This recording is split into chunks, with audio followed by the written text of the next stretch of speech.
વિષય પર વાત કરવા જઈ રહ્યા છીએ, જેમનું શીર્ષક છે સ્વાસ્થ્ય એ જ સંપત્તિ. અથવા પહેલું સૂત્ર જાતે નરિયા. કહેવત છે પૈસા ગયા તો કંઈ નથી ગયું, પણ સ્વાસ્થ્ય ગયું તો બધું જ ગયું. એક તંદુરસ્તી વ્યક્તિ જીવનનો સાચો આનંદ માણી શકે છે. આપણે સંતુલિત આહાર લેવો જરૂરી છે. આજે આપણે વાત કરીશું હેલ્ધી ફૂડ અને અનહેલ્ધી ફૂડ.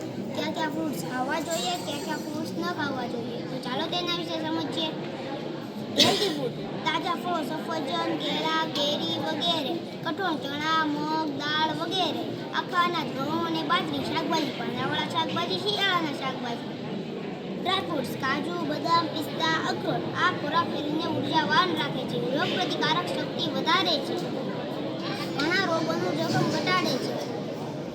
આ ખોરાક શરીરને વિટામિન, પ્રોટીન પૂરું પાડે છે. અનહેલ્ધી ફૂડ ખાવા જોઈએ નહીં. જંક ફૂડમાં કેલરી, ચરબી, ખાંડ અને સોડિયમનું પ્રમાણ ખૂબ ઊંચું હોય છે. પોષક તત્વો ઓછા હોય છે. પિઝા, બર્ગર, તળેલા ચિપ્સ, કેન્ડી, ખાંડવાળા પીણા, સોડા વગેરે ખાવા જોઈએ નહીં. તેલવાળી વસ્તુઓ જેવી કે સમોસા, કચોરી ખાવા ટાળવા જોઈએ. આજે આપણે બધા નિયમિત જીવનશૈલી અપનાવીએ અને આપણા સ્વાસ્થ્યને જ આપણી સાચી સંપત્તિ માનીએ. મહુવા તાલુકામાંથી ફર્સ્ટ પેરી આ કોમ્પિટિશન કરવામાં આવ્યો, તેમાં મને ખૂબ મજા આવી. આ પ્રોજેક્ટ મેં સરસ બનાવ્યો, તેમાં મને ખૂબ મજા આવી બનાવવામાં. તમે મને સાંભળ્યો તે બદલ ફરીથી આભાર. Thank you.